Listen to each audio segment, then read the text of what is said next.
أعوذ بالله من الشيطان الرجيم بسم الله الرحمن الرحيم السلام علیکم ورحمۃ اللہ وبرکاتہ۔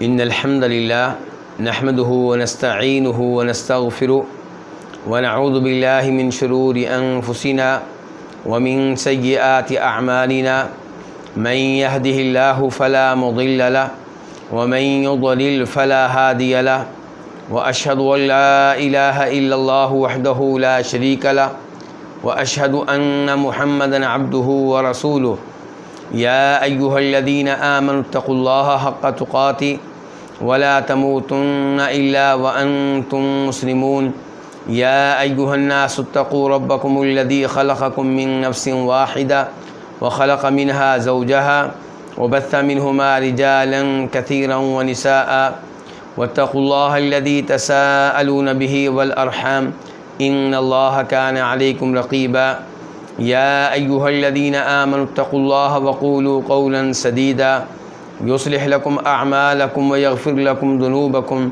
ومن يطع الله ورسوله فقد فاز فوزا عظيما أما بعد فإن خير الحديث كتاب الله وخير الهدي هدي محمد صلى الله عليه وسلم وشر الأمور محدثاتها وكل محدثة بدعة وكل بدعة ضلالة وكل ضلالة في النار۔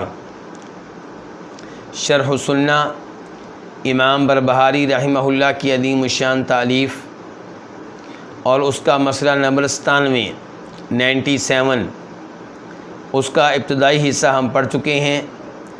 میں جلدی میں اسے دہرا دیتا ہوں اور پھر ہم اس حصے سے آغاز کریں گے جو ہم نے ابھی تک نہیں پڑھا۔ چنانچہ مسئلہ نمبر 97 میں امام بربہاری کہتے ہیں وقال بعض العلماء، کچھ علماء کرام کا یہ کہنا ہے، منہم احمد بن حنبل، ان علماء کرام میں سے ایک امام احمد بن حنبل ہیں۔ کیا کہنا ہے کہ الجہمی کافر، کہ جہمی کافر ہے، لیس من اہل القبلہ، وہ اہل قبلہ میں سے نہیں ہے، یعنی کہ مسلمانوں میں سے نہیں ہے۔ حلال الدم، اس کا خون حلال ہے، یعنی کہ وہ مرتد ہے اور وقت کی حکومت کو چاہیے کہ اسے توبہ کا موقع دے، توبہ کر لے تو ٹھیک، ورنہ اسے قتل کر دیا جائے۔ لا یرث، اس کا کوئی وارث نہیں بنے گا، یعنی کہ اس کا بیٹا، اس کا والد اس کا وارث نہیں بنے گا، کیونکہ وہ جہمی ہونے کی وجہ سے کافر ہے اور بیٹا جہمی نہیں ہے تو وہ مسلمان ہے۔ اس کا باپ جہمی نہیں ہے تو وہ مسلمان ہے، اور مسلمان کافر کا وارث نہیں ہو سکتا۔ ولا یورث، معذرت کے ساتھ لا یرث کا معنی کہ وہ وارث نہیں ہوگا۔ لا یرث پہلے لفظ کا معنی ہے کہ یہ وارث نہیں ہوگا، کس کا؟ اپنے باپ کا۔ اس کا باپ فوت ہو جائے تو یہ اس کا وارث نہیں بنے گا، کیونکہ باپ مسلمان ہے اور یہ جہمی ہونے کی وجہ سے کافر ہے۔ اس کا بیٹا فوت ہو جائے، یہ اس کا وارث نہیں بنے گا، کیوں؟ کیونکہ بیٹا مسلمان ہے اور یہ جہمی ہے اور یہ کافر ہے۔ ولا یورث، اور نہ اس کا کوئی اور وارث بنے گا، یعنی کہ یہ جہمی ہے اور جہمی ہونے کی وجہ سے کافر ہے، تو اس کا بیٹا چونکہ جہمی نہیں ہے وہ مسلمان ہے تو وہ اس کا وارث نہیں بنے گا، اور یہی صورتحال اس کے دیگر رشتہ داروں کی ہوگی۔ اب سوال یہ ہے کہ کافر کیوں ہے؟ کفر کا فتویٰ کیوں لگ گیا؟ مرتد ہونے کا فتویٰ کیوں لگ گیا؟ یہ فتویٰ کیسے مل گیا کہ اس کو قتل کیا جا سکتا ہے؟ یہ فتویٰ کیسے مل گیا کہ یہ کسی مسلمان کا وارث نہیں بنے گا اور مسلمان اس کے وارث نہیں بنیں گے؟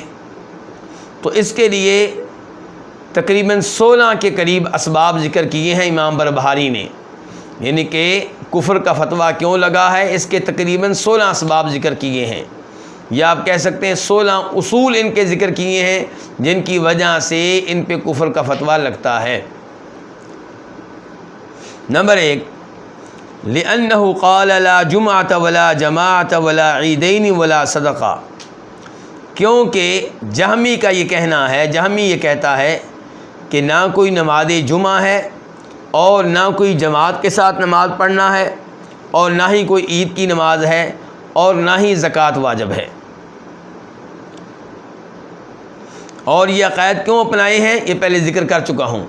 یہ عقائد اس لیے اپنائے ہیں کہ یہ لوگ ایمان کے معاملے میں یہ رائے رکھتے ہیں کہ ایمان نام ہے دل کی معرفت کا۔ دل سے آپ نے پہچان لیا کہ اللہ ہے، دل نے آپ کے مان لیا پہچان لیا کہ فرشتے ہیں، دل نے مان لیا پہچان لیا کہ آخرت واقع ہوگی، یہ سارے امور مان لیے تو آپ مسلمان ہیں، مومن ہیں، چاہے زبان سے کلمہ نہ پڑھیں، چاہے آپ دین اسلام پہ کچھ بھی عمل نہ کریں۔ اور یہ ان کا یہ موقف بالکل غلط ہے۔ صحیح موقف کون سا ہے؟ جو اہل سنت والجماعت کا ہے، جو اہل حدیث کا ہے، جو سلفیوں کا ہے۔ اور وہ کیا مذہب ہے، کیا موقف ہے؟ کہ ایمان نام ہے دل کی معرفت اور تصدیق کا، کہ دل سے آپ مانتے ہوں جانتے ہوں کہ اللہ ہے، فرشتے ہیں، آسمان سے کتابیں نازل ہوئی ہیں، توراۃ، زبور، انجیل، قرآن۔ دل سے آپ مانتے ہوں کہ آخرت واقع ہوگی، دل سے آپ مانتے ہوں کہ تقدیر ہے۔ نمبر 2، زبان سے اقرار کریں، زبان سے کلمہ پڑھیں، اور تیسرے نمبر پہ اس اسلام پہ عمل کرتے ہوں، چاہے عمل میں تھوڑی بہت کوتاہی ہو لیکن کوشش کرتے ہوں، عمل کرتے ہوں۔ تو یہ ہے ایمان۔ لیکن ان کے ہاں، جہمیوں کے ہاں ایمان کیا ہے؟ دل کی معرفت کا نام ہے۔ تو جب دل کی معرفت کا نام ہے تو پھر جمعہ کی نماز پڑھنے والا نہ پڑھنے والا دونوں ایمان کے لحاظ سے ایک جیسے ہیں، گناہ نقصان نہیں دیں گے۔ جماعت کے ساتھ نماز پڑھنے والا نہ پڑھنے والا دونوں پکے سچے مسلمان ہیں ان کے نزدیک۔ عید الفطر کی نماز پڑھنے والا نہ پڑھنے والا، عید الاضحیٰ کی نماز پڑھنے والا نہ پڑھنے والا، زکوٰۃ ادا کرنے والا نہ ادا کرنے والا، یہ سب ایک جیسے ہیں، کامل مومن ہیں۔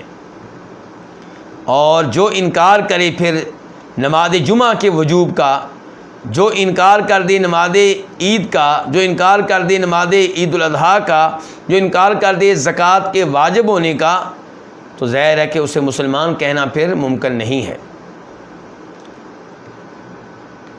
دوسرا سبب جس کی وجہ سے ان پہ کفر کا فتویٰ لگایا گیا، وقالوا ان من لم يقل القرآن مخلوق فهو کافر، کہ انہوں نے یہ کہا کہ جو یہ نہ کہے کہ قرآن مخلوق ہے وہ کافر ہے۔ یعنی کہ ان کا عقیدہ کیا؟ قرآن مخلوق ہے۔ اب جو قرآن کو مخلوق نہ مانے وہ ان کے نزدیک کافر ہے۔ اور نبی علیہ السلام کی حدیث کا مفہوم یہ ہے کہ جو کسی کو کافر کہے وہ خود کافر ہے، اگر وہ کافر نہ ہوا جس کے اوپر کفر کا فتویٰ لگایا ہے۔ اب یہ لوگوں کے فتویٰ لگاتے ہیں کفر کا کس وجہ سے؟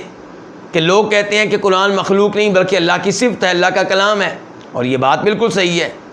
اب یہ ان کو کافر کہتے ہیں، وہ تو کافر نہیں ہے، وہ تو بالکل ٹھیک ہے، تو پھر کفر کا فتویٰ خود ان کی طرف واپس آئے گا۔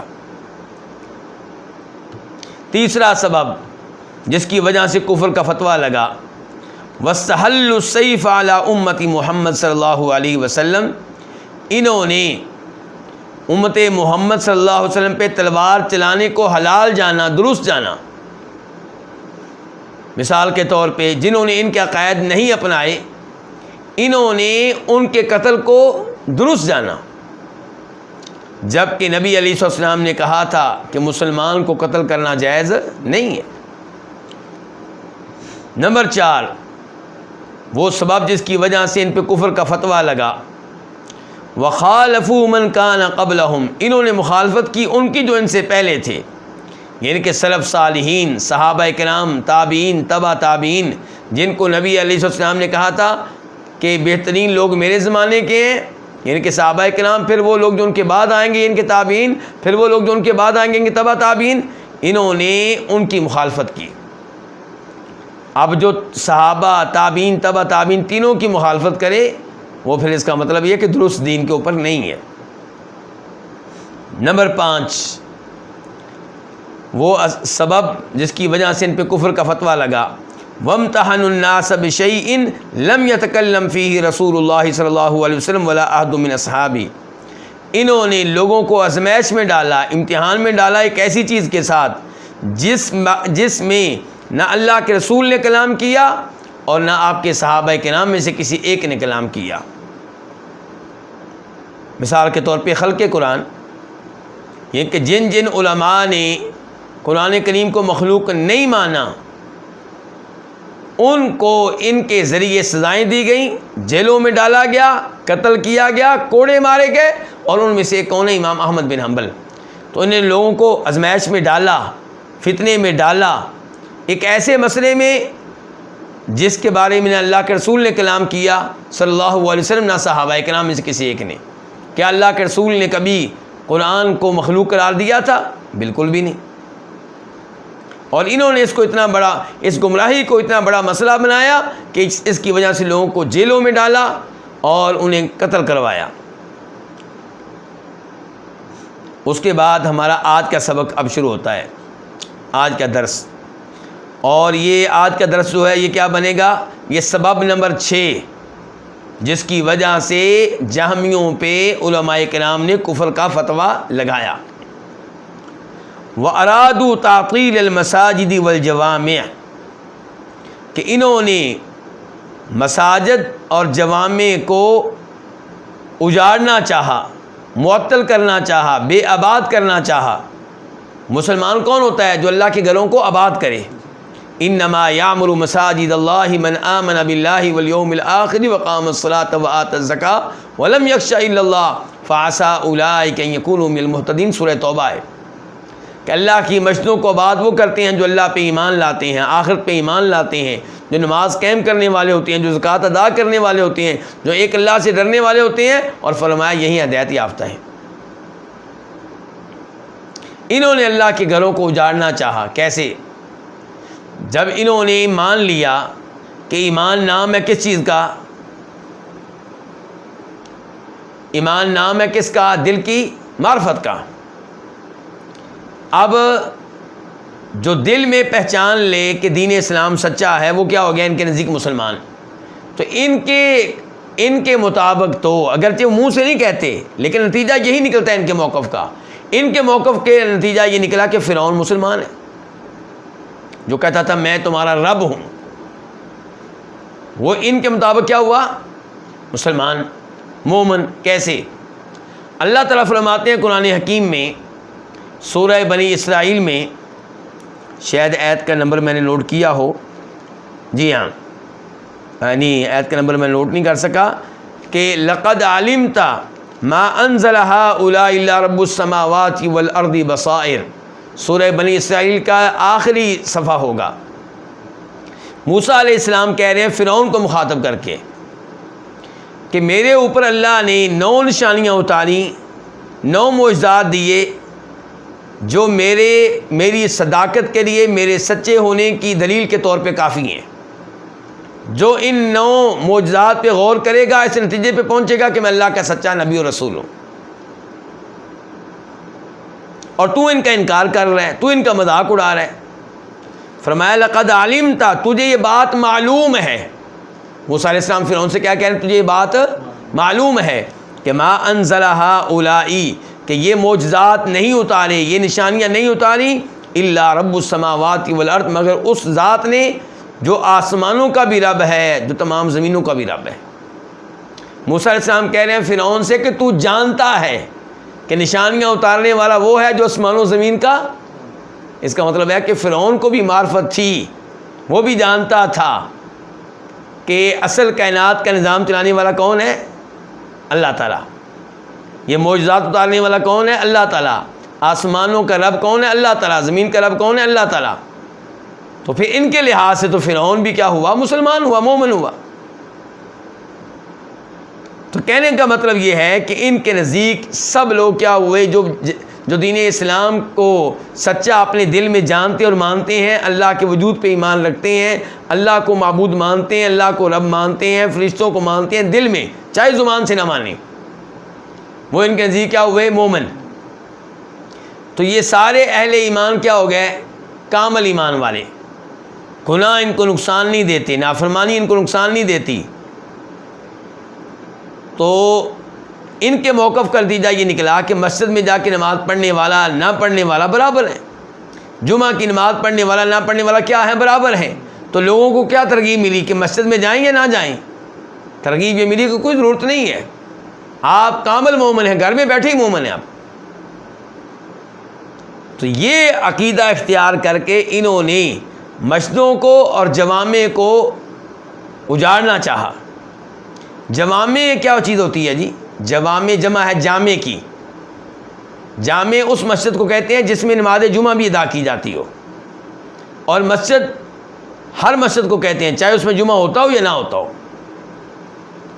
تو انہوں نے یہ موقف اپنا کر کہ نماز جمعہ واجب نہیں ہے، جماعت کے ساتھ مسجد میں آ کے نماز پڑھنا واجب نہیں ہے، انہوں نے کیا کرنا چاہا؟ مساجد اور جوامع کو اجاڑنا چاہا، انہیں برباد کرنا چاہا، انہیں ویران کرنا چاہا۔ اور جو مساجد اور جوامع کو آباد کرنے کی نیت کر لے وہ کیا ہوتا ہے؟ وہ مسلمان نہیں ہو سکتا۔ نمبر 7 جس کی وجہ سے ان کے اوپر کفر کا فتویٰ لگا کہ وَأَوْهَنُ الْإِسْلَامِ، انہوں نے دین اسلام کو کمزور کر کے رکھ دیا۔ مسلمان کا کیا کام ہے؟ اپنے دین کی مدد کرے، تائید کرے، قوت دے یا اسے کمزور کرے۔ انہوں نے دین اسلام کو کمزور کیا، تو دین اسلام کو کمزور کرنے کی کوشش کرے، اس کے لیے محنت کرے، وہ مسلمان کیسے ہو سکتا ہے؟ یعنی کہ یہ جو ان کے عقائد تھے، یہ عقائد ایسے ہیں جو دین اسلام کو نقصان پہنچانے والے ہیں۔ وَعَطَّلُوا الْجِهَادَ، اور انہوں نے جہاد کو بھی معطل کر دیا۔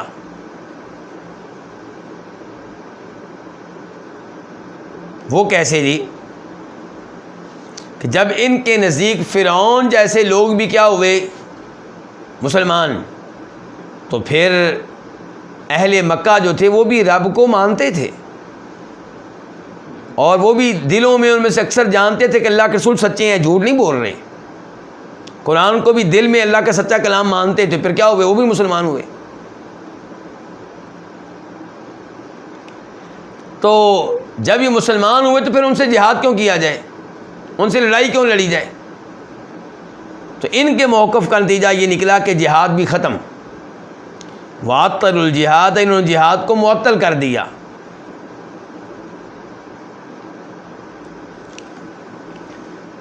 نمبر 8 وَعَمِلُوا فِي الْفُرْقَةِ، اور انہوں نے محنت کی، کوشش کی، کس کی؟ امت میں تفریق ڈالنے کی، امت کو گروہوں میں تقسیم کرنے کی۔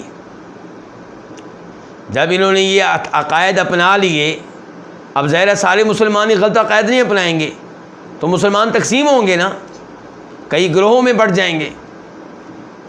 جب کہ اللہ تعالی نے ہمیں کیا حکم دیا ہے؟ اللہ نے حکم دیا کہ مسلمان ایک ہو کر رہیں۔ اور یہاں پہ میں امام طحاوی کا عقیدہ آپ کے سامنے رکھنا چاہوں گا۔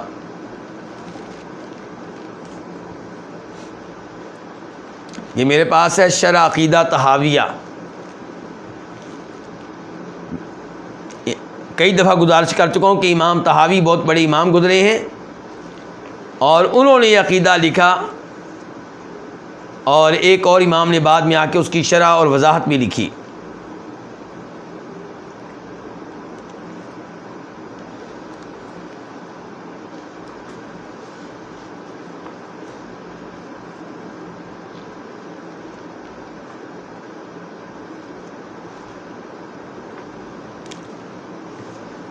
تو امام طحاوی کیا کہتے ہیں؟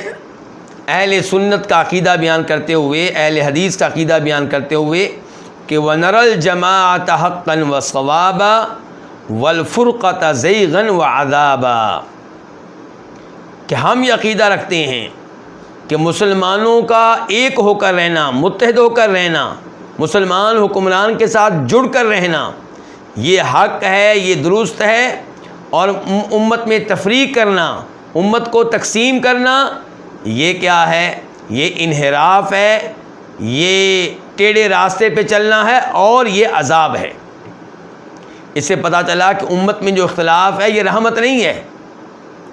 لوگ یہ من گھڑت روایت بیان کرتے رہتے ہیں کہ اللہ کے رسول علیہ السلام نے فرمایا تھا اختلاف امتی رحمہ، کہ میری امت میں جو اختلاف پایا جاتا ہے وہ رحمت ہے۔ نہیں، اختلاف کیا ہے؟ یہ رحمت نہیں ہوتا، اختلاف امام طحاوی کہہ رہے ہیں یہ عذاب ہوا کرتا ہے۔ اور قرآن سے بھی یہی معلوم ہوتا ہے۔ سورہ ہود آیت نمبر 118 119 118 119 اللہ تعالیٰ کہتے ہیں وَلَا يَزَالُونَ مُخْتَلِفِينَ، لوگ ہمیشہ اختلاف میں رہیں گے۔ اللہ تعالیٰ مذمت کے انداز میں کہہ رہے ہیں کہ یہ لوگ اختلاف میں رہیں گے، إِلَّا مَن رَحِمَ رَبُّكَ، اختلاف سے کون بچے گا؟ جس پہ رب کی رحمت ہوگی۔ تو رب کی رحمت کس پہ ہوتی ہے؟ جو اختلاف میں واقع ہو یا اختلاف سے دور ہو؟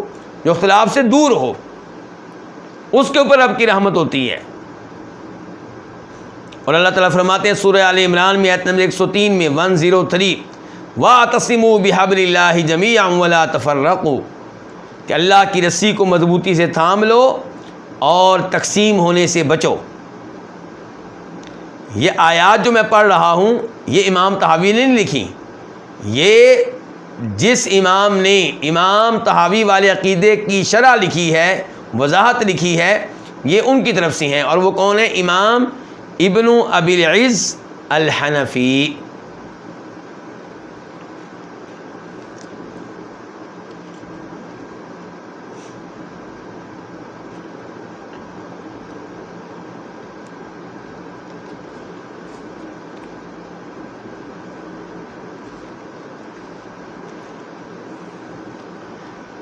تو یہاں پہ امام طحاوی کیا بیان کر رہے ہیں کہ وَعَمِلُوا فِي الْفُرْقَةِ، کہ ان لوگوں نے، ان جہمیوں نے امت میں تفریق پیدا کرنے کی کوشش کی، امت کو تقسیم کرنے کی کوشش کی۔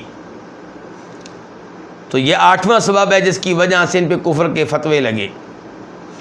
نمبر 9 وَخَالَفُوا الْآثَارَ، اور انہوں نے آثار کی مخالفت کی۔ آثار کیا؟ قرآن کریم کی آیات۔ آثار کیا؟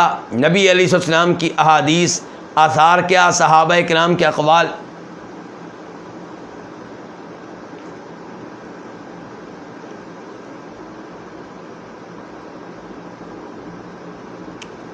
یہاں پہ میں پھر ایک دفعہ آپ کو لے کر چلوں گا امام طحاوی کی طرف۔ تو عقیدے کی بڑی اہم کتاب ہے اور اس کی طرف رجوع کرنا چاہیے، اس کو پڑھنا چاہیے باقاعدہ۔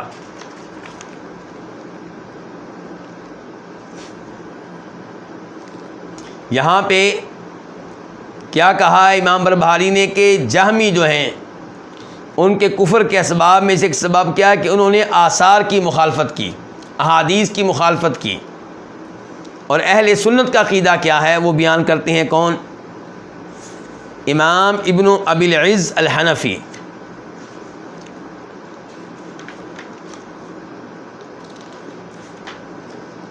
کیا کہتے ہیں؟ وطریق اہل سنہ، اور یہ الفاظ جو میں بیان کر رہا ہوں امام طحاوی کے نہیں ہیں، کن کے؟ امام ابن ابی العز الحنفی کے۔ کہتے ہیں اہل سنت کا منہج کیا ہے، ان کا طریقہ کیا ہے؟ اللہ یعدلوا عن النص الصحیح، کہ صحیح حدیث مل جائے تو وہ اس سے اعراض نہیں کرتے۔ ولا یعارضوا بمعقول ولا قول فلان کما اشار الیہ الشیخ، اور اہل سنت جو ہیں وہ مخالفت نہیں کرتے کسی صحیح حدیث کی اپنی عقل کے ساتھ اور نہ کسی بڑے کے قول کے ساتھ، حدیث کے مقابلے میں بڑے کا قول پیش نہیں کرتے۔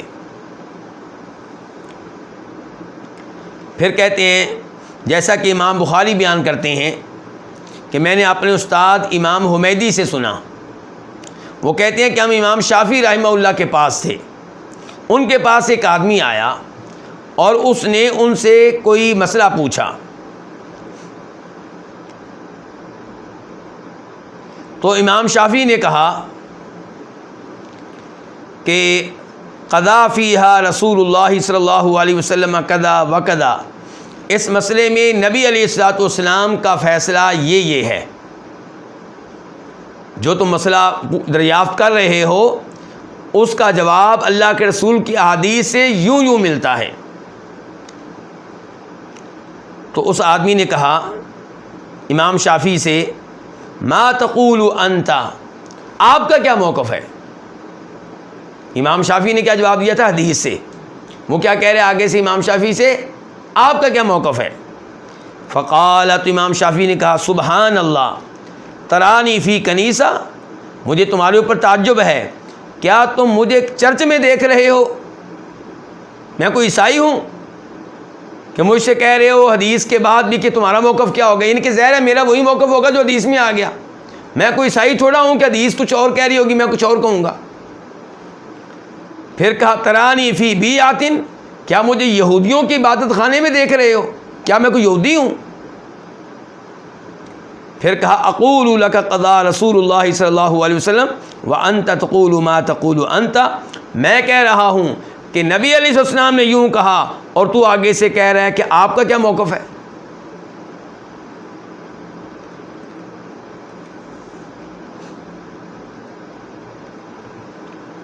اور عام طور پہ وہ لوگ جنہوں نے احادیث کی مخالفت کی، احادیث کو رد کیا، احادیث کو مسترد کیا، احادیث کو ریجیکٹ کیا، وہ بہانے کیا لگاتے ہیں؟ ایک بڑا بہانہ ان کا کیا ہوتا ہے؟ جی یہ حدیثیں ٹھیک ہیں لیکن یہ خبر واحد ہیں۔ کیا مطلب؟ یعنی کہ ان کو روایت کرنے والے صحابہ کرام ایک ہے، دو ہیں، تین ہیں، 10 ہیں، ہم تب مانتے جب اس حدیث کو بیان کرنے والے صحابہ کرام 60-70 ہوتے، یعنی کہ حدیث متواتر بن جاتی۔ پھر تابعین بھی روایت کرنے والے 60-70 ہوتے، تبع تابعین بھی 60-70 ہوتے۔ تو یہاں پہ امام ابن ابی العز الحنفی کہتے ہیں وخبر الواحدی، اور وہ حدیث جو خبر واحد ہو، اذا تلقت الامت بالقبول، جب امت اسے قبول کر لے، یعنی کہ اسے لے لے، یعنی کہ صحیح حدیث اور امت لے لے، عملا به، امت اس پہ عمل شروع کر دے، وتصدیقا له، اور امت جو ہے اس کی تصدیق کرے، اس حدیث کو درست جانے، تو یفید العلم الیقینی عند جماہیر الامہ، تو ایسی خبر واحد امت کے عام طور پہ علماء کرام کے نزدیک یقینی علم کا فائدہ دیتی ہے۔ اس سے ظن کا فائدہ نہیں ملتا، یقین کا فائدہ ملتا ہے، یقین ہو جاتا ہے ایسی حدیث کے اوپر۔ کہتے ہیں وَهُوَ أَحَدُ قِسْمَيِ الْمُتَوَاتِرِ، یہ بھی متواتر کی 2 اقسام میں سے ایک قسم ہے کہ بظاہر متواتر نہیں ہے لیکن صحیح حدیث امت نے اس کو لے لیا، صحابہ کرام نے لیا، تابعین نے لیا، تبع تابعین نے لیا، تم کون ہوتے ہو آج انکار کرنے والے؟ جب ان لوگوں نے لے لیا، محدثین نے لے لیا، تو یہ کیا بن گئی؟ یہ بھی متواتر کی قسم بن گئی ہے۔ وَلَمْ يَكُنْ بَيْنَ سَلَفِ الْأُمَّةِ فِي ذَلِكَ نِزَاعٌ، اور اس مسئلے میں امت کے سلف کے مابین کوئی اختلاف نہیں تھا۔ پھر مثال دیتے ہیں، جیسا کہ یہ حدیث ہے انما الاعمال بالنیات، بخاری کی پہلی حدیث، اعمال کا دار و مدار نیت پہ ہے۔ اگر نماز اللہ کے لیے پڑھیں گے تو اللہ انشاءاللہ قبول کرے گا، لوگوں کے دکھلاوے کے لیے پڑھیں گے تو کام خراب ہے۔ تو یہ حدیث اس کو ساری امت نے مانا ہے اور ہے یہ خبر واحد۔ صرف عمر فاروق اس کو روایت کرتے ہیں، کوئی دوسرا صحابی روایت کرنے والا نہیں ہے اس کو۔ اور ایسے یہ حدیث لا تنکح المرأة علی عمتها ولا علی خالتها، کہ جو آدمی کسی عورت سے شادی کر چکا ہو اب دوسری شادی کرنا چاہتا ہو تو پہلی عورت کی پھوپھی سے اب شادی نہ کرے، پہلی عورت کی بھتیجی سے شادی نہ کرے، اور ایسے ہی پہلی عورت کی خالہ سے شادی نہ کرے، پہلی عورت کی بانجی سے شادی نہ کرے۔ یعنی کہ اپنے نکاح میں ایک ہی وقت میں پہلی بیوی اور اس کی پھوپھو کو بیوی بنا لینا یہ کام صحیح نہیں ہے، پہلی بیوی اور اس کی بھتیجی کو دوسری بیوی بنا لینا یہ کام ٹھیک نہیں ہے۔ تو یہ حدیث ہے، یہ بھی خبر واحد ہے اور امت نے اس کو لیا ہے۔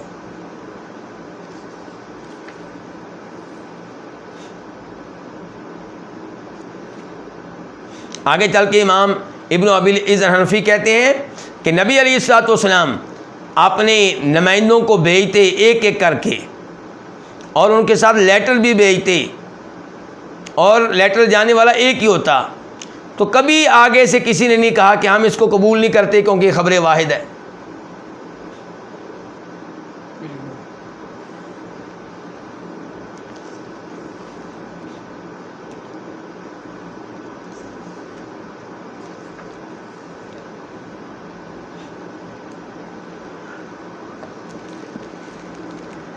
اچھا اب دیکھیں، کوئی یہ نہ سمجھے کہ ہم ہوائی باتیں کر رہے ہیں، جہاں ہی تھے اور چلے گئے کہانی ختم ہوگی، نہیں، یہ عقائد آج بھی موجود ہیں، یہ عقائد آج بھی احادیث کو ریجیکٹ کرنے والے موجود ہیں۔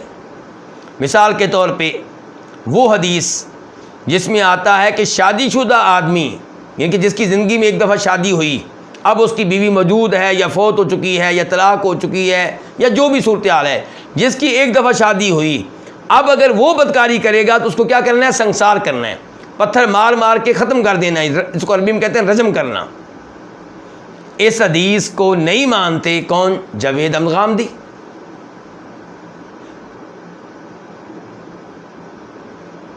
اور آج ایک دنیا جو ہے اردو بولنے والوں کی جو ہے ان کو سنتی ہے، انہیں پسند کرتی ہے، اور کہتے ہیں جناب یہ ہیں اصل اسکالر، یہ ہے اسلام کا روشن چہرہ پیش کرنے والے، یعنی کہ جو نبی صلی اللہ علیہ وسلم کی تمام حدیثوں کو مان لے، قرآن کی تمام آیتوں کو مان لے، وہ روشن چہرہ پیش نہیں کر رہا ہے اسلام کا۔ اسلام کا روشن چہرہ کون پیش کر رہا ہے؟ جو چند احادیث کو ماننے سے انکار کر دے۔ دوسری طرف ایک اور مثال لے لیں، عیسیٰ علیہ السلام زندہ ہیں اور قیامت کے قریب نزول فرمائیں گے، تشریف لائیں گے، زمین پہ اتریں گے۔ اس عقیدے کو نہیں مانتے جاوید احمد غامدی کے استاد امین احسن اصلاحی۔ تو کہنے کا مطلب یہ ہے کہ یہ عقائد آج بھی موجود ہیں، نام ان کا جامع نہیں ہے۔ بلکہ مجھے یاد آیا کہ اصلاحی صاحب سے کسی نے پوچھا کہ علماء کرام تو معتزلہ کو گمراہ قرار دیتے ہیں اور آپ ان کی باتوں کو بڑی آسانی سے لیتے ہیں۔ کہا مجھے کوئی مسئلہ نہیں ہے ان سے، بلکہ اگر مجھے کوئی ان میں شمار کرے تو مجھے پھر بھی کوئی مسئلہ نہیں ہوگا۔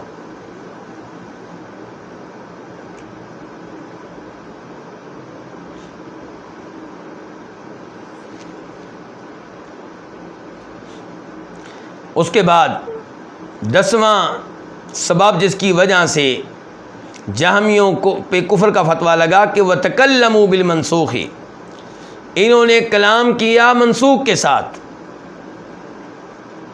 یعنی کہ جو آیتیں جو حدیثیں منسوخ ہو گئیں انہیں پیش کیا اور ان پہ اعتماد کیا، حالانکہ وہ تو اللہ تعالی نے منسوخ کر دی ہیں۔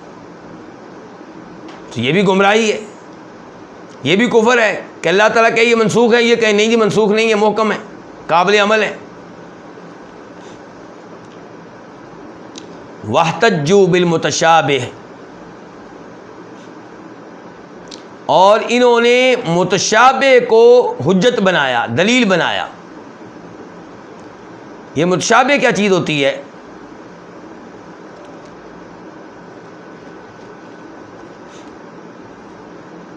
یہاں پہ نمبر 1 میں آپ کے سامنے کتاب رکھوں گا، امام احمد بن حنبل رحمہ اللہ کی کتاب، نام کیا ہے؟ الرد علی الزنادقہ والجہمیہ فیما شکت فیہ من متشابہ القرآن وتأولتہ علی غیر تعویلی، کہ زندیقوں کا رد، ملحدین کا رد، بے دینوں کا رد اور جہمیوں کا رد۔ کس معاملے میں؟ قرآن کے اس متشابہ کے معاملے میں جس میں انہوں نے شکوک و شبہات کا اظہار کیا اور جس کی انہوں نے غلط تعویل کی۔ اس کتاب کا اردو میں ترجمہ ہو چکا ہے، ترجمہ کرنے والے کون ہیں جی؟ فیض اللہ طور،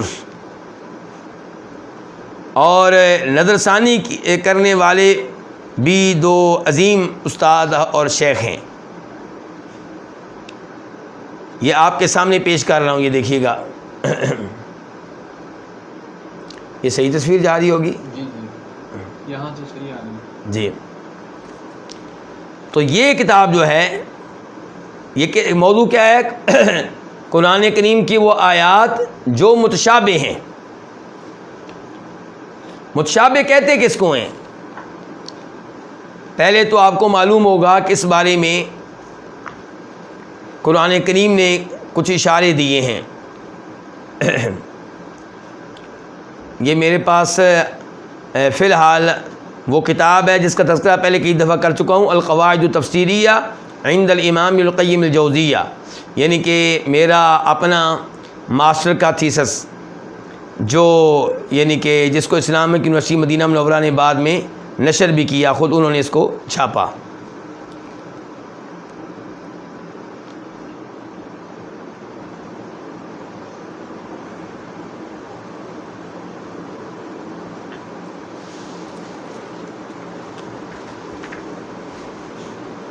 یہ متشابہ کے موضوع میں ذرا دلچسپی لیجئے گا۔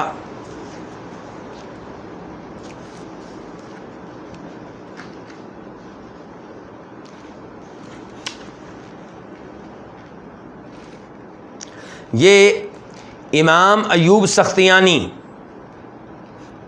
تابعی ہیں، بہت بڑے محدث ہیں، بہت بڑے فقیہ ہیں، 131 ہجری میں فوت ہوئے ہیں، 131۔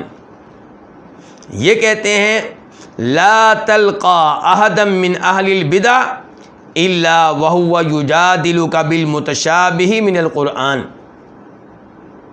ہر بدعتی آپ سے بحث و مباحثہ کرے گا اور بحث و مباحثہ میں دلیل کس کو بنائے گا؟ قرآن کریم کی متشابہ آیات کو۔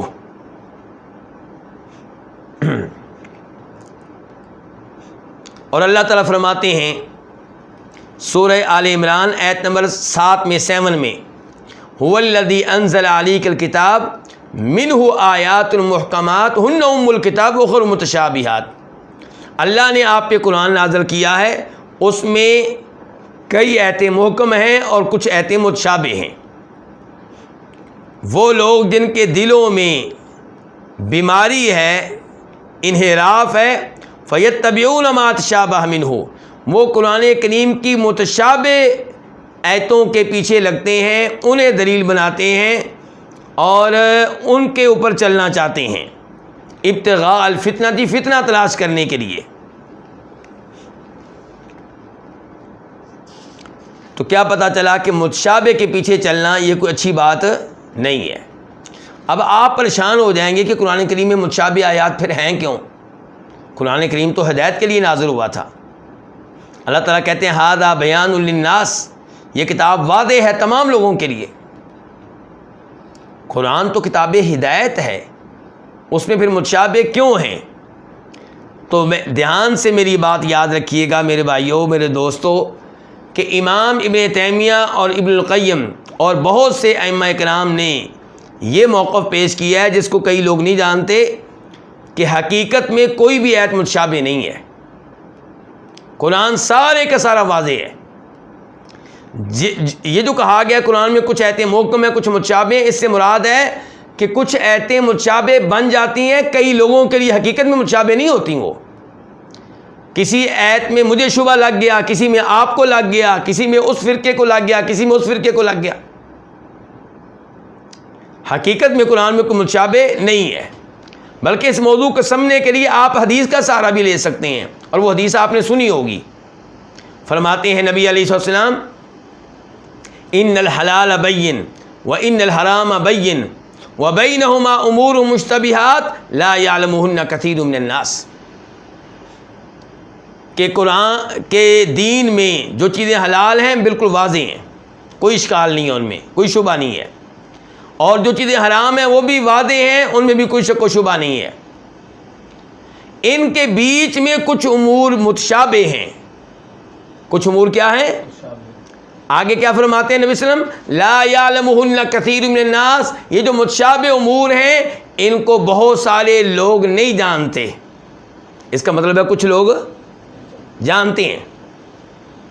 تو پتہ چلا کہ وہ آیتیں، وہ حدیثیں جن میں کئی لوگوں کو شبہ لگ جاتا ہے، جو متشابہ ہیں، وہ بھی متشابہ کئی لوگوں کے لیے ہیں، اور جو علم میں پختہ ہیں ان کے لیے وہ بھی متشابہ نہیں ہیں۔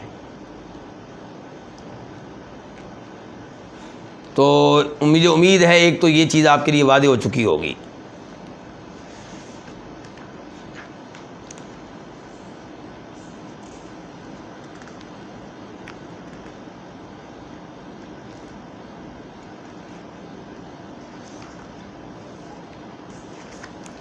اب میں آپ کو ایک مثال دوں گا، حقیقی مثال، یعنی کہ جو پیش آئی، اور شاید میں نے اس کا پہلے بھی تذکرہ کبھی کیا ہو درس میں۔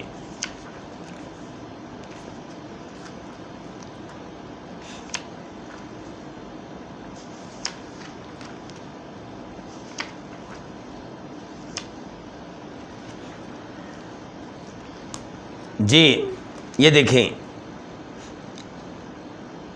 جب امیر معاویہ رضی اللہ عنہ اور جناب علی کے مابین لڑائی ہوئی، صلح ہو گئی، کمیٹی مقرر کی گئی کہ وہ دونوں کے درمیان فیصلہ کرے گی۔ اب جناب علی کے گروہ میں کچھ لوگ موجود تھے، بڑے نیک، تہجدیں پڑھنے والے، قرآن کی تلاوت کرنے والے، گناہوں سے بچنے والے۔ وہ جناب علی کے گروہ سے الگ ہو گئے اور انہوں نے جناب علی کو بھی اور جناب معاویہ کو بھی کافر قرار دیا۔ کیوں جی؟ کہنے لگے کہ فیصلہ کرنے کا حق حاصل ہے صرف اللہ تعالیٰ کو، اور انہوں نے کمیٹی بنائی ہے انسانوں کی، انسان فیصلہ کریں گے۔ فیصلہ کرنے کا حق کس کا تھا؟ اللہ کا۔ انہوں نے اختیار اللہ والا کس کو دے دیا؟ انسانوں کو۔ یہ کافر ہو گئے۔ دلیل کیا پیش کی؟ اب یہ دلیل ان کے لحاظ سے متشابہ ہے، الحمدللہ مجھے اس میں کوئی شبہ نہیں پڑتا، آپ کو بھی نہیں پڑے گا۔ ان الحکم الا للہ، سورہ یوسف آیت نمبر 40، آیت نمبر 40، کہ فیصلہ نہیں ہوگا مگر اللہ کا۔ فیصلہ صرف وہی قابل قبول ہوگا جو کس کا ہوگا؟ اللہ کا۔ اب یہ آیت ان کے دماغ میں اٹک گئی اور اس کو انہوں نے سینے سے لگا لیا اور سمجھا کہ جناب علی اور معاویہ اس آیت کے منکر ہیں، وہ کافر ہو گئے۔ اب عبداللہ ابن عباس ان لوگوں سے مذاکرات کے لیے گئے۔ کب؟ جب جناب علی نے ان سے لڑائی لڑنا چاہیے۔ ان کو کہتے ہیں خوارج۔ کیا کہتے ہیں؟ خوارج۔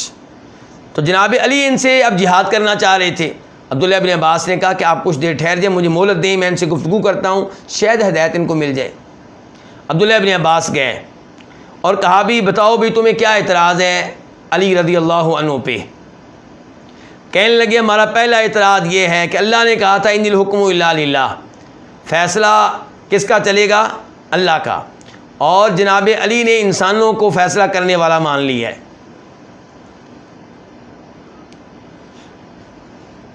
تو عبداللہ ابن عباس نے ان سے کہا مجھے بتاؤ، اگر میں تمہارے اس اشکال کا، اس شبے کا ازالہ کر دوں قرآن کریم سے اور نبی علیہ السلام کی احادیث سے، احادیث بھی وہ جنہیں تم بھی تسلیم کرو گے، تو کیا پھر اپنا یہ موقف چھوڑ دو گے؟ کہنے لگے بالکل چھوڑ دیں گے۔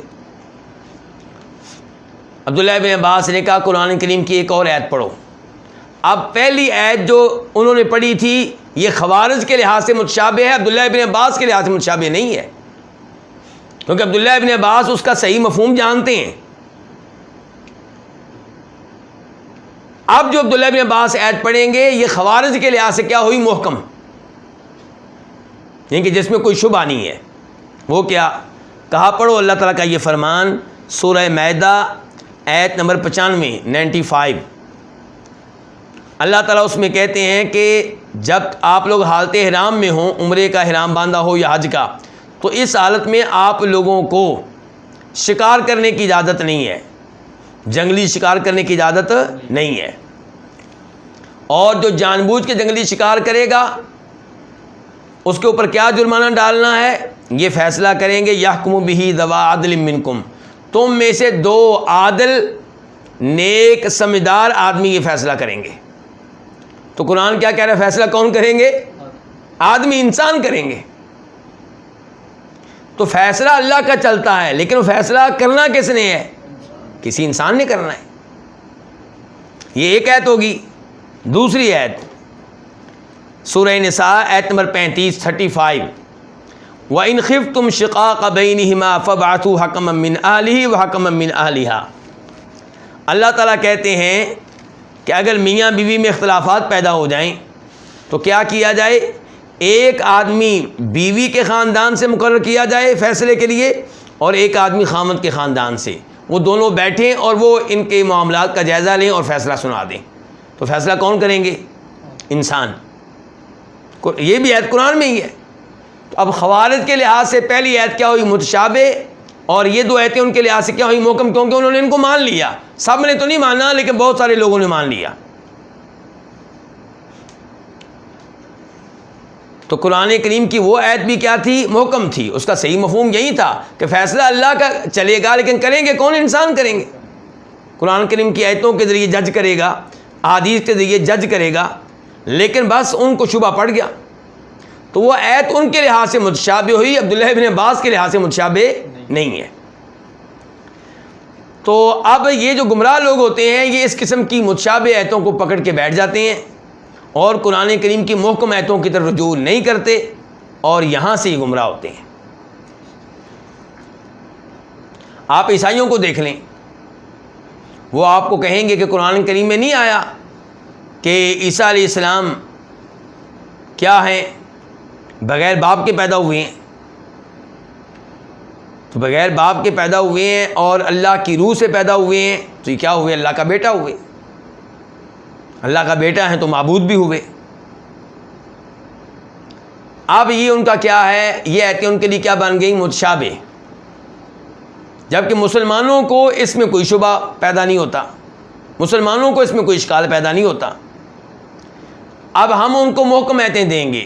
اللہ تعالیٰ کہتے ہیں ان مثل عیسیٰ عند اللہ کمثل آدم خلقہ من تراب ثم قال له کن فیکون. اگر تم اس وجہ سے عیسیٰ علیہ السلام کو اللہ کا بیٹا اور معبود اور مشکل کشا اور رب مانتے ہو کہ وہ بغیر باپ کے پیدا ہوئے ہیں اور اللہ تعالیٰ نے کلمہ کن کہہ کے پیدا کیا، کلمۃ اللہ ہے، اللہ کا کلمہ ہے، تو پھر آدم علیہ السلام کے بارے میں کیا خیال ہے جو بغیر باپ بغیر ماں کے پیدا ہوئے ہیں؟ وہ بھی کلمہ کن سے پیدا ہوئے ہیں. تو کیا آدم علیہ السلام کو بھی اللہ کا بیٹا مانو گے؟ کیا ان کو بھی معبود مانو گے؟ کیا ان کو بھی رب مانو گے؟ یقیناً تم لوگوں نے نہیں مانتے تو پھر عیسیٰ علیہ السلام کو بھی نہ مانو.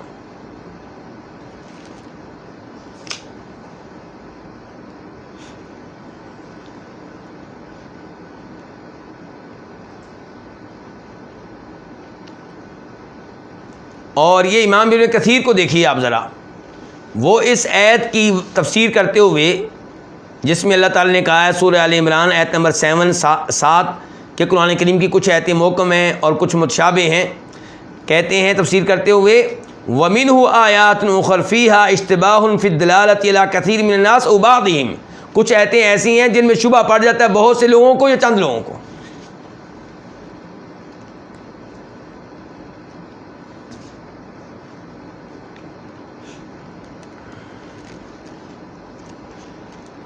تو اب یہ جو کتاب ہے امام احمد کی جس کا پہلے میں تذکرہ کر رہا تھا، اس میں بھی انہوں نے کئی ایسی آیتیں پیش کی ہیں جن میں جہمیوں کو اور زندیقوں کو شبہ پڑا. تو امام احمد نے اس کتاب میں ان کے ان شبہات کا ازالہ کیا ہے. تو پھر صحیح موقف کیا ہے کہ متشابہ کو آپ دلیل نہ بنائیں، آپ محکم آیتوں کو دلیل بنائیں. جب آپ کو شبہ لگے گا تو ظاہر ہے باقی لوگ آپ کے سامنے محکم آیتیں پیش کریں گے، تو اب آپ ضد چھوڑ دیں، متشابہ کو محکم کی روشنی میں سمجھیں.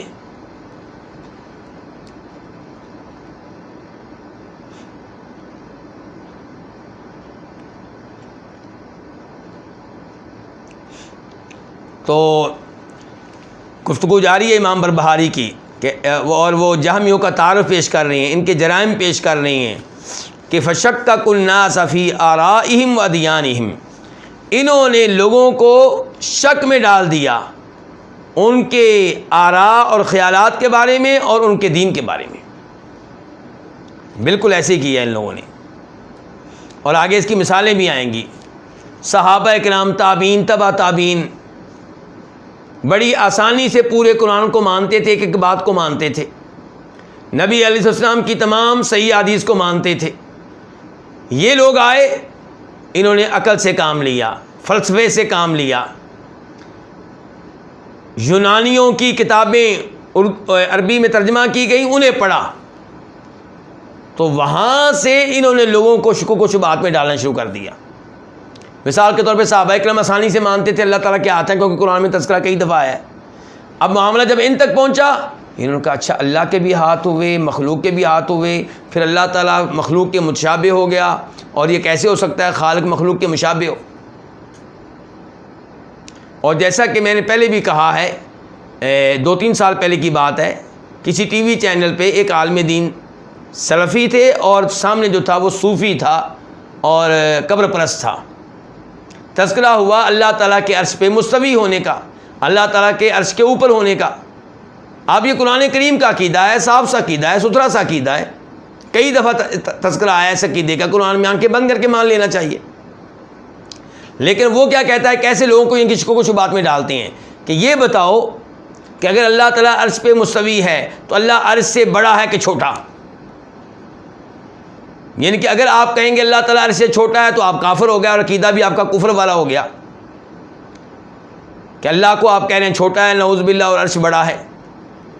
اور اگر آپ کہتے ہیں اللہ بڑا ہے اور چھوٹا ہے تو اللہ تعالیٰ اس کے اوپر مستوی کیسے ہو گیا؟ انداز دیکھیں آپ ان کا۔ تو یہ وہ چیز ہے جس کے بارے میں کہہ رہے ہیں امام بربہاری، انہوں نے لوگوں کو ان کے دین کے معاملے میں شکوک و شبہات میں ڈال دیا۔ لوگ اچھی بڑی آسانی سے ایمان لائے ہوئے تھے بغیر کسی اشکال کے کہ عیسیٰ علیہ السلام زندہ ہیں اور نزول فرمائیں گے، دجال آئے گا، عیسیٰ علیہ السلام اسے قتل کریں گے۔ یہ وہ عقائد تھے جس پہ سب لوگ ایمان رکھتے تھے، یہاں تک کہ یہ لوگ آئے تو انہوں نے لوگوں کو شکوک و شبہات میں ڈالا۔ وَاخْتَصَمُوا فِي رَبِّهِمْ، اور یہ نمبر 13 کہ انہوں نے اپنے رب کے بارے میں جھگڑا کیا، رب کے ناموں کے بارے میں، رب کی صفات کے بارے میں، رب کے اوصاف کے بارے میں۔ رب کہے قرآن کریم میں محبت کرتا ہوں، انہوں نے کہا یہ ممکن نہیں کہ اللہ محبت کرے۔ رب کہے میں رحمت کرتا ہوں، کہتے ہیں ممکن نہیں اللہ تعالیٰ رحمت کرے، کیونکہ مان لیا کہ اللہ تعالیٰ رحمت کرتا ہے تو رحمت کرنے والے میں تو کئی کمزوریاں ہوتی ہیں۔ جیسے ماں رحمت کرتی ہے اپنے بچوں پہ تو وہ کئی دفعہ بیوقوفی دکھا رہی ہوتی ہے رحمت کرتے ہوئے۔ مثال کے طور پہ بچوں کو پڑھنے کے لیے نہیں جانے دیتی، کیونکہ اس کو بچے باہر کہیں کوئی مسئلہ نہ بن جائے، باہر کوئی جھگڑا نہ ہو جائے، حالات خراب ہیں، باہر سردی بہت زیادہ ہے، باہر گرمی بہت زیادہ ہے، تو بچوں کا نقصان کر بیٹھتی ہے۔ تو اگر ہم نے مان لی اللہ کی بھی رحمت ہے تو اللہ تعالیٰ کی رحمت میں کمزوریاں ہوں گی۔ یہ ظالم بھول جاتے ہیں کہ اللہ کی صفات اللہ کی ہیں، مخلوق کی نہیں ہیں۔ جیسے اللہ ہر عیب سے پاک ہے، اللہ کی صفات بھی ہر عیب سے پاک ہیں۔ وقالو، اور ان لوگوں نے یہ کہا، یہ نمبر 14، یعنی کہ وہ اسباب جن کی وجہ سے جہمیوں پہ فتویٰ لگا کفر کا، انہوں نے کہا لیس عذاب قبر ولا حوض ولا شفاع، نہ کوئی عذاب قبر ہے، عذاب قبر کی کوئی حقیقت نہیں، کوئی قبر میں عذاب نہیں ہوتا، ولا حوض، اور نہ ہی کوئی حوض ہوگا روز قیامت نبی علیہ الصلوۃ والسلام کا، ولا شفاعت، اور نہ ہی روز قیامت کوئی شفاعت چلے گی۔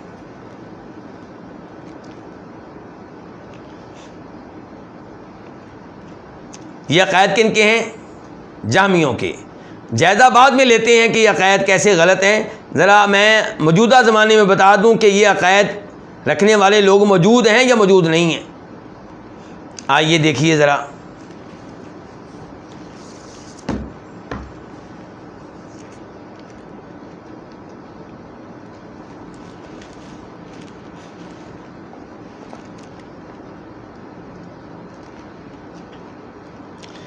یہ میرے پاس اس وقت جو کتاب ہے، میں ساتھ ساتھ تعارف بھی پیش کرتا ہوں تاکہ آپ یہ کتابیں خریدیں، پڑھیں۔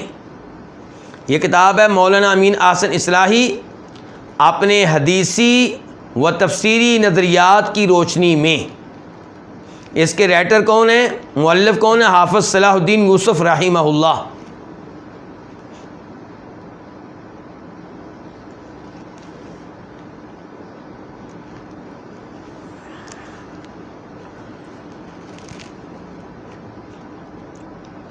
تو اس میں حافظ صلاح الدین یوسف لکھتے ہیں، یہ جو امین احسن اصلاحی صاحب ہیں، انہوں نے جیسے تفسیر لکھی ہے ایسے ہی بخاری شریف کی شرح بھی لکھی ہے، اور تفسیر میں بھی احادیث کا انکار کرتے ہیں، کئی آیات کی غلط تفسیر کرتے ہیں، صحابہ کرام اور سلف صالحین کی تفسیر سے ہٹ کر تفسیر کرتے ہیں، اور بخاری شریف کی شرح میں بھی کئی احادیث کا انکار کر جاتے ہیں.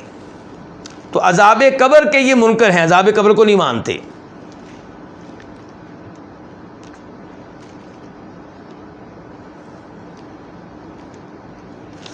تو جب امام بخاری یہ حدیث لے کر آئے کہ نبی علیہ السلام ایک باغ کے پاس سے گزرے تو آپ نے 2 انسانوں کی آواز سنی جن پر قبروں میں عذاب ہو رہا تھا.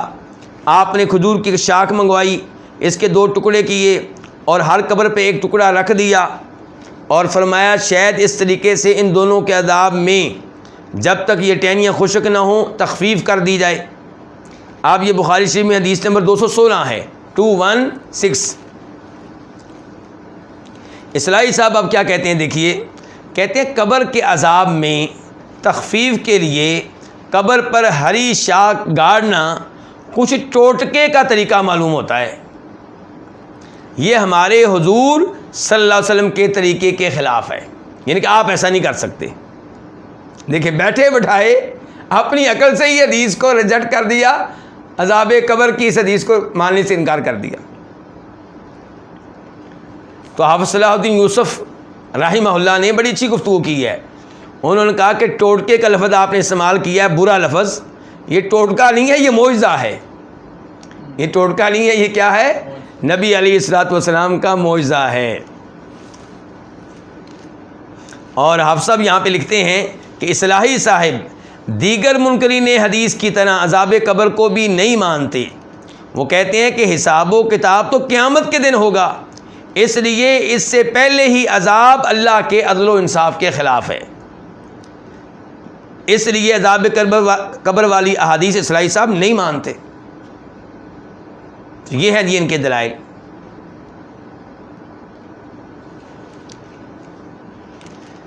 تو کہنے کا مطلب یہ ہے کہ یہ عقیدہ آج بھی موجود ہے. اسی کتاب کا صفحہ نمبر 542.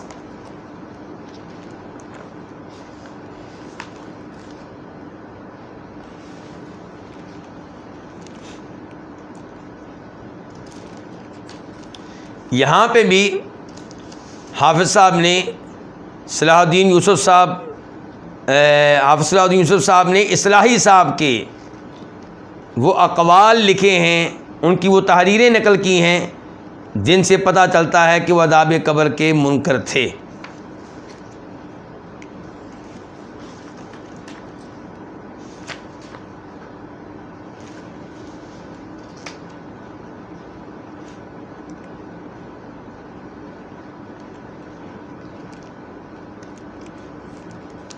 بلکہ قبر میں جو سوال و جواب ہوگا کہ تمہارا رب کون ہے، تمہارے نبی کون ہے، تمہارا دین کیا ہے، اس حدیث کے بارے میں بھی شکوک و شبہات کا اظہار کرتے ہوئے نظر آتے ہیں یہ اصلاحی صاحب.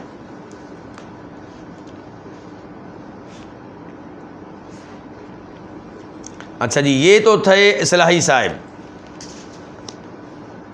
اللہ تعالیٰ ان کو ہدایت دے جو آج بھی ان گمراہیوں میں ان کے پیچھے چل رہے ہیں. اب آتے ہیں امام طحاوی کی طرف اور طحاوی کی شرح لکھنے والے کی طرف، صاف ستھرے عقیدے کی طرف، تاریکیوں سے روشنی کی طرف.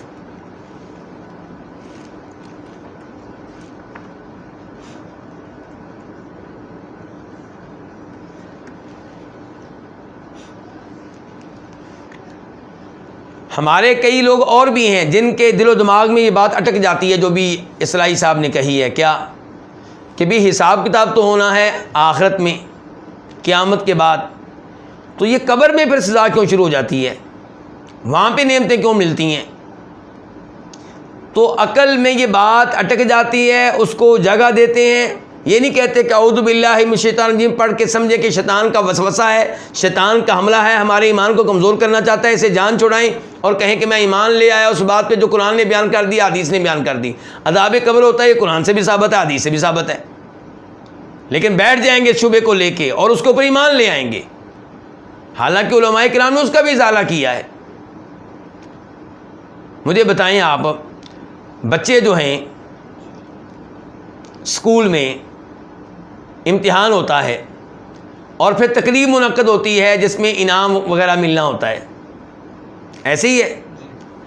اچھا وہ انعام ملنا ہوتا ہے 10 دن کے بعد، اس سے پہلے ہی عزت شروع ہو جاتی ہے اس بچے کی جو اول آیا ہوتا ہے، جس کی دوسری پوزیشن ہوتی ہے. اس کے والد صاحب کو فون کیا جا رہا ہے کہ آپ نے سر ضرور آنا ہے، ہماری تقریب میں آپ کے بچے کا اول انعام آیا، ہم آپ کو مبارکباد پیش کرتے ہیں، وہ کرتے ہیں، یہ کرتے ہیں. اور جب وہ پہنچتے ہیں بیٹے کو لے کے اسکول کے باہر ہی ان کا استقبال کیا جا رہا ہوتا ہے، اور جو بچے فیل ہوتے ہیں ان کو کوئی پوچھ نہیں رہا ہوتا. تو کیا وہ اپنی یہ صورتحال دیکھ کے دل ہی دل میں کڑ نہیں رہے ہوتے؟ یہی ان کے لیے عذاب ہے.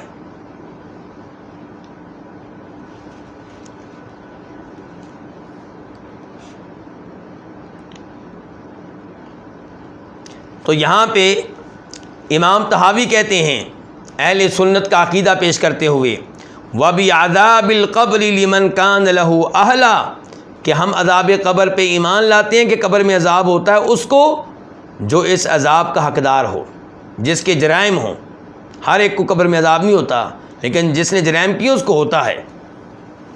وَسُؤَالِ مُنْكَرٍ وَنَكِيرٍ فِي قَبْرِهِ عَنْ رَبِّهِ وَدِينِهِ وَنَبِيِّهِ. اور ہم اس بات پہ بھی ایمان لاتے ہیں کہ 2 فرشتے قبر میں آ کے قبر والے سے سوال کرتے ہیں، میت سے سوال کرتے ہیں اس کے رب کے بارے میں، اس کے دین کے بارے میں، اس کے نبی کے بارے میں.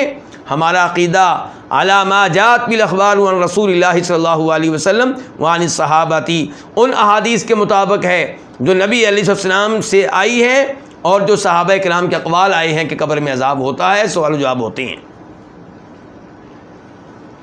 پھر انہوں نے دلائل دیے ہیں اور دلائل بہت زیادہ ہیں. اب ظاہر ہے کہ میں دلائل کی طرف نہیں جاؤں گا، لیکن کہنے کا مطلب یہ ہے کہ یہ باقاعدہ عقیدہ ہے ہمارا جس کے اوپر ایمان لانا ضروری ہے.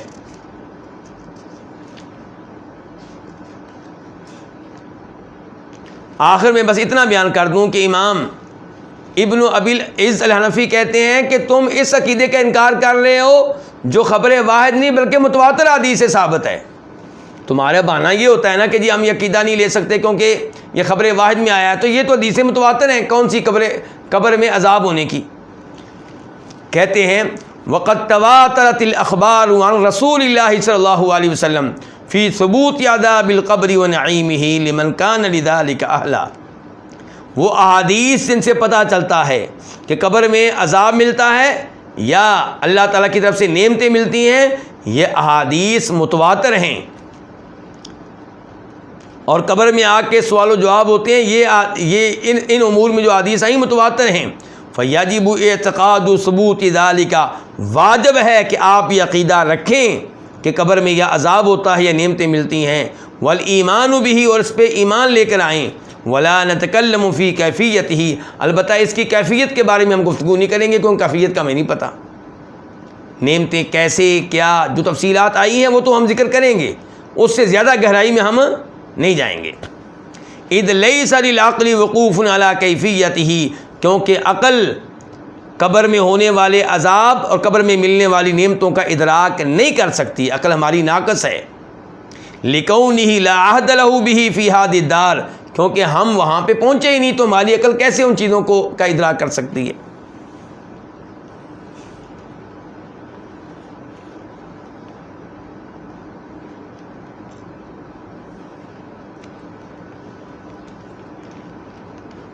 اس کے بعد تذکرہ کیا ہے امام بربہاری نے کس کا؟ حوض کا، کہ یہ جہمی جو ہیں یہ حوض کو بھی نہیں مانتے.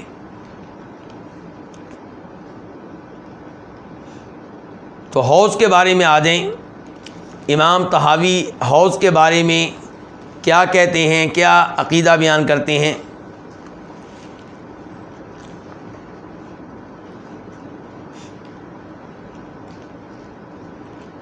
یہ اس کی پہلی جلد ہے، صفحہ نمبر 277 277.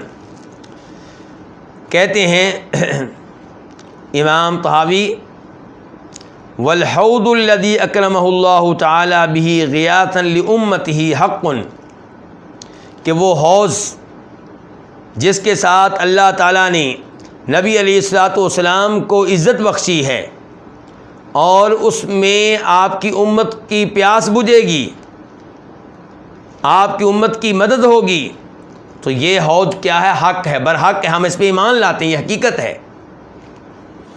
اور یہ الفاظ کس کے تھے؟ امام طحاوی کے۔ اب اس کی شرح میں وضاحت میں کیا کہتے ہیں امام ابن ابی العز الحنفی؟ الاحادیث الواردۃ فی ذکر الحوض تبلغ حد التواتر، وہ احادیث جن میں تذکرہ آیا حوض کا وہ متواتر تک پہنچتی ہیں۔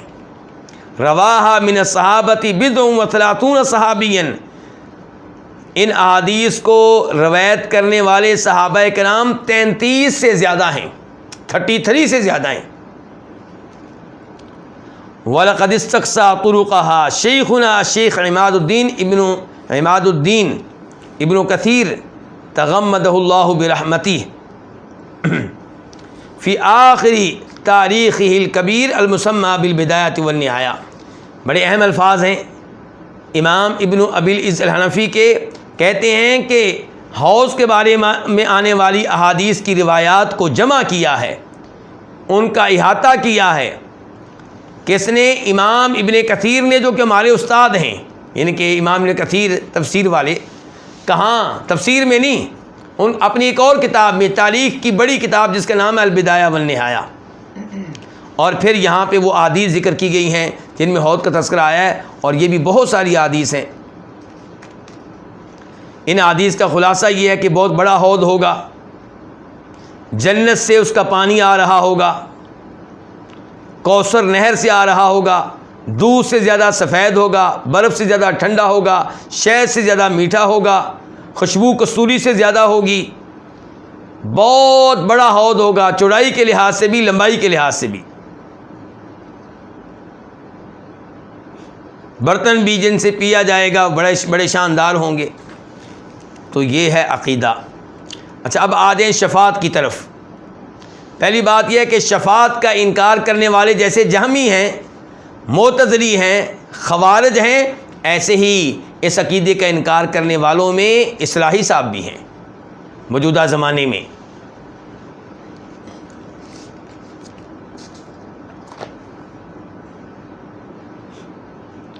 چونکہ آپ کا وقت ہو رہا ہے، اس لیے انشاءاللہ یہ شفاعت کے اوپر تھوڑی سی گفتگو کل کے درس میں کریں گے انشاءاللہ، اور یہ مسئلہ ابھی بھی مکمل نہیں ہوا، اس پہ گفتگو جاری رہے گی۔